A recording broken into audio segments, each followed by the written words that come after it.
शिव जी बहुत प्रकार से समझाकर कहकर देख लिए। जब सती किसी कीमत पर मानने को तैयार नहीं हुई, तब शिव जी ने अपने गणों के साथ सती जी को यज्ञशाला में बिना बुलाए जाने की अनुमति दे दिया।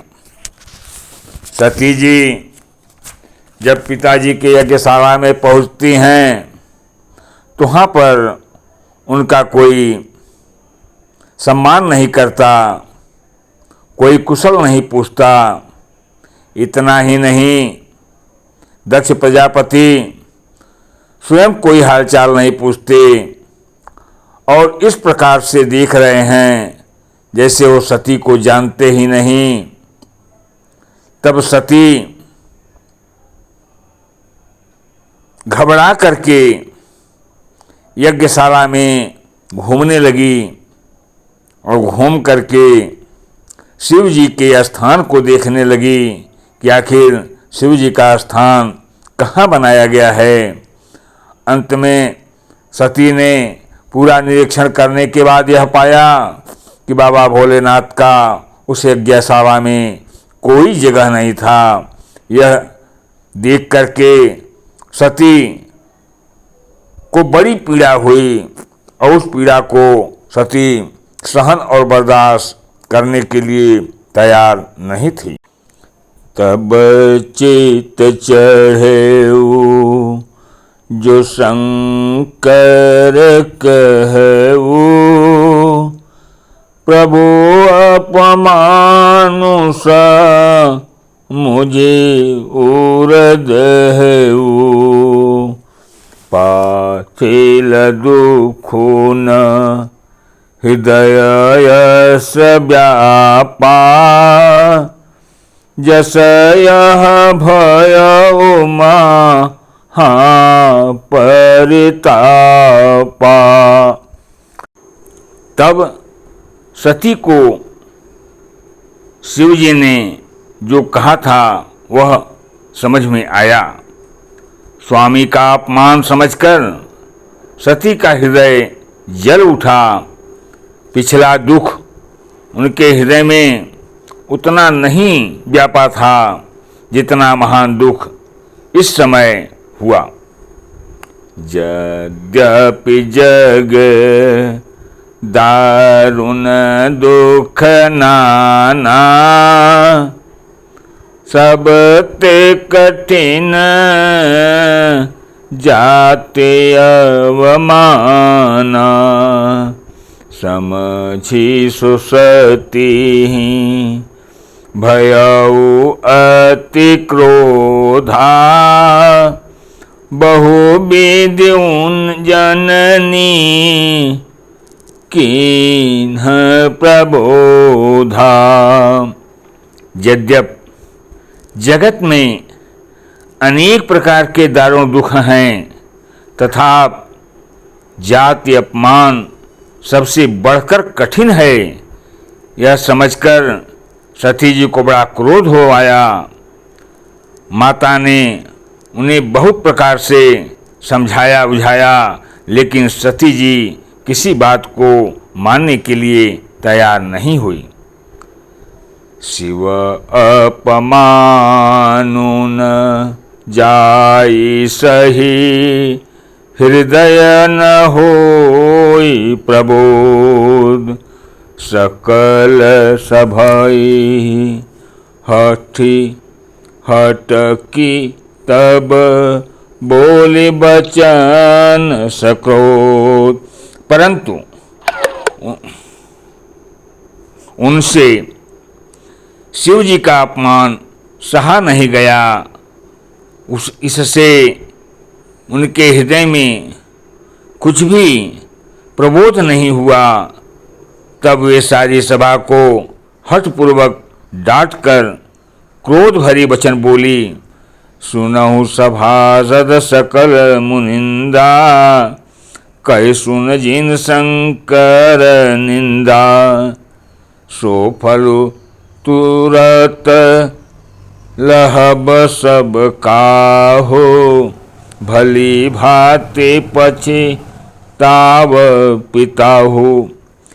तब क्रोध में सती जी कहती हैं कि हे सभासदों और सब मुनीश्वरों, सुनो, जिन लोगों ने यहाँ शिव जी की निंदा की है या सुनी है, उन सब को उसका फल तुरंत ही मिलेगा और मेरे पिता दक्ष भी भली भांति पछताएंगे। संत शंभु श्री पति अपवादा, सुनिय जहाँ तहाँ असीम मर्यादा, काटियतासु जिभे जो बसाई, श्रवण मुदिनत चलिय पराई। जहाँ संत शिवजी और लक्ष्मीपति विष्णु भगवान की निंदा सुनी जाए, वहाँ ऐसी मर्यादा है कि यदि अपना बस चले तो उस निंदा करने वाले की जीभ काट लें और नहीं तो कान मूंदकर वहाँ से भाग चलें। जगदात्मा महेशु पुरारी, जगत जनक सब के हितकारी, पिता मंदमति निंदत तेहि, दक्ष शुक्र संभव यह देहि। त्रिपुर दैत्य को मारने वाले भगवान माहेश्वर संपूर्ण जगत के आभा हैं। वे जगत पिता और सबका हित करने वाले हैं। मेरा मंदबुद्धि पिता उनकी निंदा करता है और मेरा यह शरीर दक्ष ही के वीर से उत्पन्न है। तजी हूँ तुरत देहते ही हेतु, उरधर चंद्र मौली वृष केतु, अस कहीं जोग अग्नि तनु जारा, भयउ सकल मख हाहाकारा। इसलिए चंद्रमा को ललाट पर धारण करने वाले वृषकेतु शिव जी को हृदय में धारण करके मैं इस शरीर को तुरंत ही त्याग दूंगी, ऐसा कहकर सती जी ने योगाग्नि में अपना शरीर भस्म कर डाला। सारी यज्ञशाला में हाहाकार मच गया। सती मरनु सुनि शंभुगन, लगे करन मख खीस, यज्ञ विध्वंस बिलोकी भृगु, रच्चा कीन्हि मुनीस। सती का मरण सुनकर शिव जी के गण यज्ञ विध्वंस करने लगे। यज्ञ विध्वंस होते देखकर मुनीश्वर भृगु जी ने उसकी रक्षा की। समाचार सब शंकर पाए, वीरभद्र करि कोप पठाए, यज्ञ विध्वंस जाए तिन कीन्हा, सकल सुरन विधिवत फल दीन्हा। ये सब समाचार शिव जी को मिला।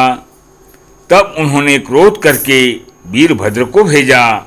उन्होंने वहाँ जाकर यानी वीरभद्र जी वहाँ पहुँचकर यज्ञ विध्वंस कर डाला और सब देवताओं को यथोचित फल दिया यानी दंड दिया। भय जग विदित दक्ष गति सोई, जस कछु शांभु विमुख कह होई। यह इतिहास सकल जग जानी, ताते मैं संक्षेप बखानी।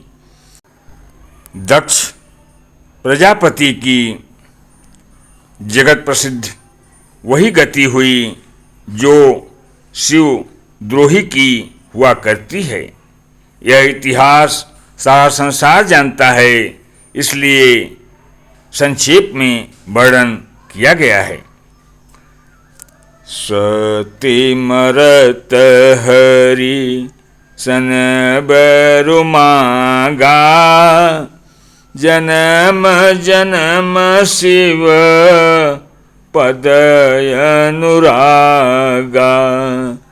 तेहि कारण हिम गिरि गृह जाई, जनमी पार्वती तनु पाई। सती जी मरते समय भगवान विष्णु से यह वरदान मांगा था कि जब भी मेरा जन्म हो मैं शिव जी के चरणों में सदैव बनी रहूं, मेरा अनुराग बना रहे। इसी कारण उन्होंने हिमांचल के घर जाकर पार्वती के रूप में जन्म लिया।